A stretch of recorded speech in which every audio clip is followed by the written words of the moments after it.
Hello po, ito po uli si Mami Rosie Magbitang at magluluto po ako ng ginataang gulay na langka. Ayan po, ginisa ko na po siya sa bawang sibuyas at konting bawang.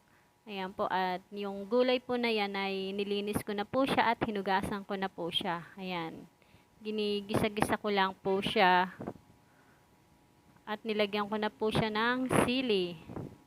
Ayan, sinasangkutsa ko po siya para yung amoy ay mawala-wala po. Saka nilagyan ko po yung pangalawang gata ang nilagay ko po dyan. Para maluto-luto po siya. Ayan, at nilagyan ko po ng konting patis. Saka nilagyan ko din po ng konting magic sarap. Ayan po. Yung sahog nga po pala niya ni 1/4 pong hipon. Yan, para po masarap po yung pansahog yung hipon sa gulay. Yan po, at halu-haluin ko na po siya at hintayin ko na lang po siyang kumulo. Siguro po mga 5 minutes po. After 5 minutes po, pag okay na po siya, ayan, nilagay ko na po yung unang gata naman po. Ayan, hindi ko po siya nilahat at madadami naman po yung sabaw.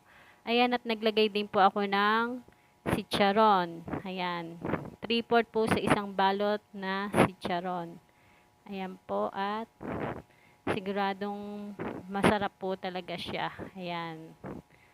Ito po yung iuulam namin ngayon. Minsan lang po ako magluto niya pag meron lang pong available dito po sa amin sa labas na nagtitinda po ng ulam. Yan po, at after 5 minutes na lang po siya ay maluluto na po siya. Yan. Nahalo-halo ko po siya kasi po para po sabay-sabay po siya at nang maluto. Yan po.